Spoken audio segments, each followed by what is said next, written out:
No vídeo de hoje, nós vamos conversar sobre as síndromes demenciais. Demência. O que significa essa palavra na medicina? Demência significa uma síndrome, ou seja, um conjunto de sinais e sintomas que levam a pessoa a uma deterioração progressiva das suas capacidades intelectuais, das capacidades cognitivas que a gente costuma falar na medicina. O que é cognição? Cognição são todas essas funções que normalmente nós associamos com a inteligência, né? Não é bem inteligência, mas seria como a gente processa as informações do ambiente, né? Como a gente as recebe através dos sentidos, da percepção, e como nós interpretamos, guardamos informações, classificamos e planejamos, executamos tarefas, né? Ou seja, como a gente responde ao ambiente. Todas essas funções, elas estão agrupadas, né, nesse nome cognição. E a demência é uma perda progressiva, é uma deterioração dessas funções, que mais comumente está relacionada com o avanço da idade. Mas cuidado, muitas vezes a gente associa erroneamente ao envelhecimento algumas condições que são, na verdade, patológicas, que são doenças.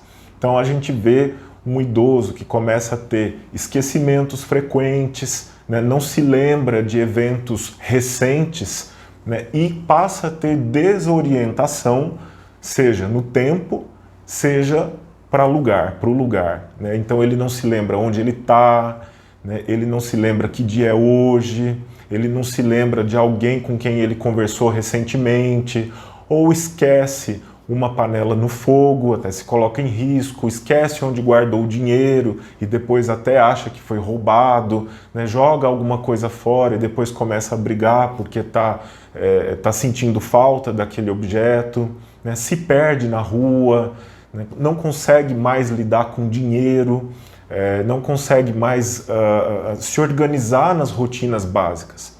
Então aí vem um outro ponto das síndromes demenciais. Além desse prejuízo, né, que a gente vê nesses sintomas todos que eu fui exemplificando, nós temos um prejuízo na rotina, nas atividades. A pessoa não consegue mais se organizar, se cuidar da casa, trabalhar, né, e ocorre uma perda progressiva da autonomia, ou seja, aquilo que a pessoa antes conseguia fazer sozinha, ela não consegue mais, ela vai precisando de ajuda, ela precisa de supervisão. Quando nós temos um cenário desses, é muito importante uma avaliação médica, né, seja pelo clínico geral, pelo neurologista, pelo psiquiatra, pelo geriatra, né, que é o médico relacionado, que cuida dos transtornos do envelhecimento, né? Para quê? Por que é muito importante essa avaliação? Porque existem algumas causas reversíveis de demência. Algumas causas que, quando tratadas, elas podem levar a uma reversão desse quadro.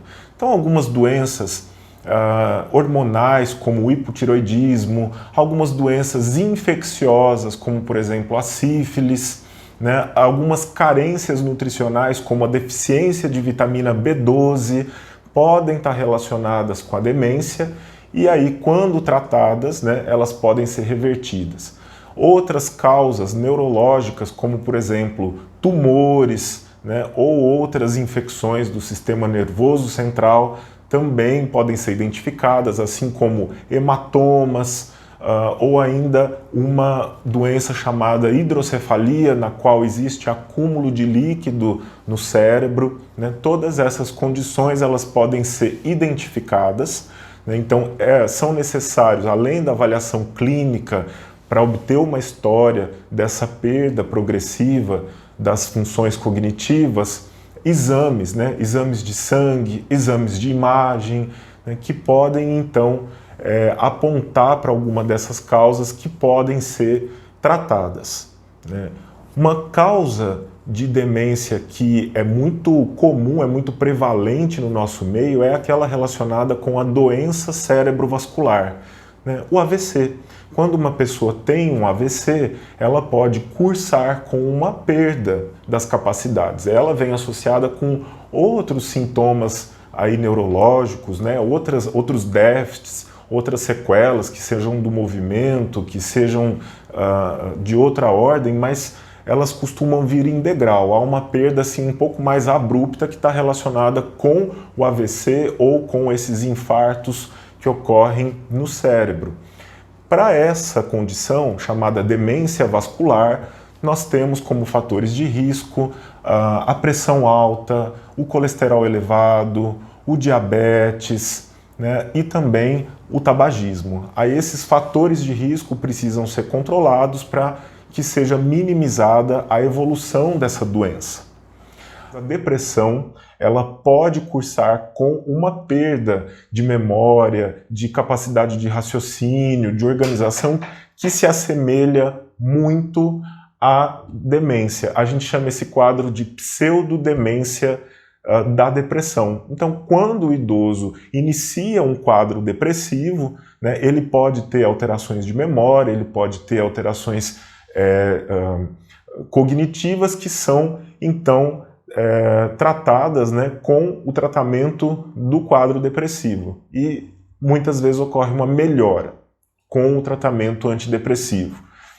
E outra coisa que é muito comum nos idosos é a combinação de vários remédios. O idoso vai no neurologista e recebe um remédio para tontura, aí ele vai no psiquiatra e recebe um remédio para depressão, aí ele tem incontinência urinária e recebe um remédio para isso, né? E a combinação de vários remédios pode levar no idoso, que a gente chama de polifarmácia, né, a perdas, confusão mental, dificuldade de se locomover, né, sonolência excessiva, sedação. Então, muitas vezes esses efeitos podem estar relacionados com medicamentos, então tudo isso tem que ser avaliado, né? E quando tudo isso é avaliado corretamente, você tem o tratamento adequado. No caso das demências potencialmente reversíveis, são os tratamentos das doenças que estão relacionadas.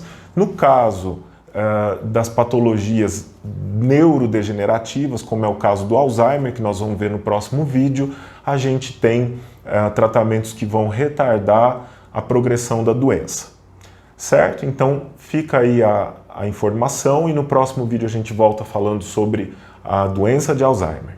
Obrigado pela companhia, até a próxima.